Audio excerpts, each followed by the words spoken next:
What's the most unfair thing you've ever seen? Me and my sister both had braces and had to wear those rubber bands that fix your jaw or whatever. I wore my bands every single night, while my sister rarely wore them. When we had our dentist appointment, the dentist took a look at my teeth and then gave me a disappointed, "You haven't been wearing your bands, have you?" I tried to tell her I always wore them, but she obviously didn't believe me. Then my sister got in the chair, and our dentist said, "Wow, you've been wearing your bands." That was maybe 10 years ago. My teeth are still worse than my sister's. I took care of a woman who had cancer and was in her end days. She was young, late 30s, and had 3 sons, ages 9, 11, and 18. Apparently she had only just been diagnosed earlier in the year. When her husband got the news that she had cancer, he was on his way home to comfort her and was killed in a car accident. So these boys lost both their parents in the span of about 10 months. This woman not only found out she was dying, but then was loaded with the grief of his death and the uncertainty of her children's futures. All of us nurses had to rotate care of her, as no one could leave that room and not be in tears. We didn't want to add to the boys' grief. Life is fucked sometimes. I was adopting my dog from animal control and I saw this guy come in asking about a couple of cats he dropped off the day before. He had changed his mind and was going to keep them. The shelter has a policy that they don't put down animals that have been surrendered until at least 3 days. I guess it gets really overcrowded or something, I'm not sure. Point is, he had 48 hours until that could happen to his cats. Anyway, he was explaining this to the front desk lady, and she's looking up records for him. She tells him both cats were already put down. OMG, the look on his face still hurts my heart today. It was this look of hurt, guilt, anger, and sadness, simply gut-wrenching, and he cried over those babies too. He was going on about how he had more time, and they said they wouldn't for 3 days. Absolutely was not fair to the animals or him.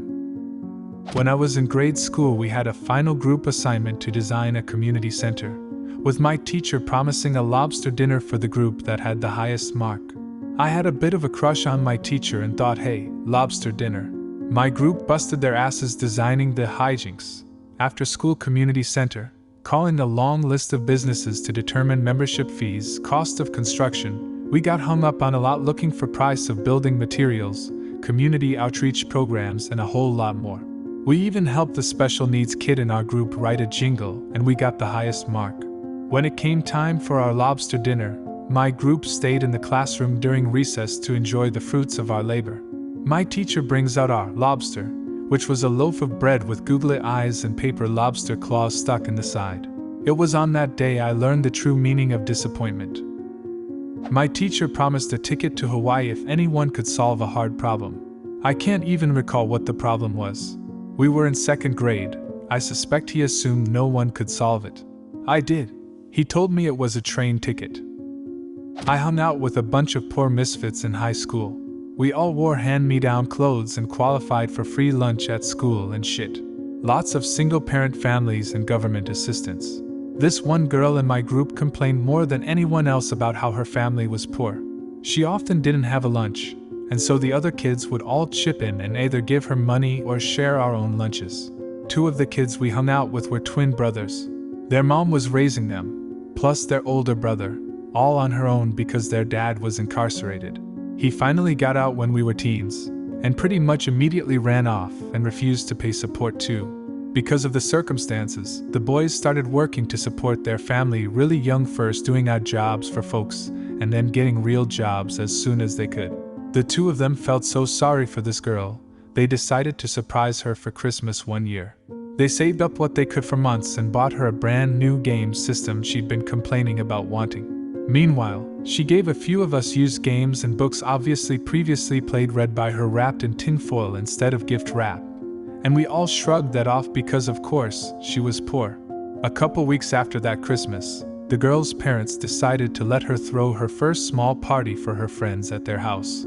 Her dad picked us all up in their brand new minivan, and then drove us to their brand new house. After we arrived, we got introduced to her new puppy, and then given the home tour, which included 5 bedrooms and a pool. Also notable was the girl's bedroom, where her new game system sat alongside 2 other recent systems. I found out later that her dad was an attorney, and her mom was a medical assistant. Her parents' combined income was 3-4x what my family made in a year, much less our friends who had worked their asses off to buy her that game system. Her idea of being poor was based on her parents not buying her everything she wanted immediately. The reason she never had lunch money? She saved what her folks gave her to buy herself things instead, while mooching off kids who were on free lunch.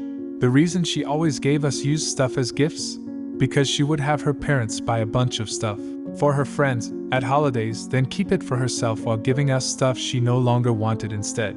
I'll never forget the look on my friends' faces as they slowly realized that the person they'd worked to support out of sympathy was actually just a spoiled brat.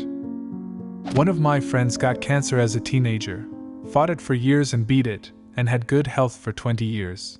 In her late 30s, she got pregnant with her then husband.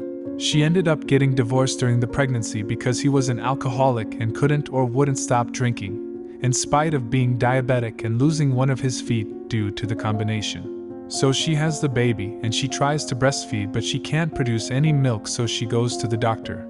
And it turns out she can't produce milk because she has breast cancer. She puts up an incredible fight, has a double mastectomy and chemo and radiation while being a single mother to a newborn, and she beats cancer a second time. 5 years go by and things are going well, until she starts feeling really tired all the time, goes to the doctor, she has cancer again. But this time it's in her spine and it's terminal. She's been dating this guy who luckily turned out to be an incredible dude because he sticks with her through the whole thing. And she fights it hard because her daughter is only 5 years old, and she doesn't want her to grow up without a mother. She died earlier this summer. The dad is pretty much out of the picture.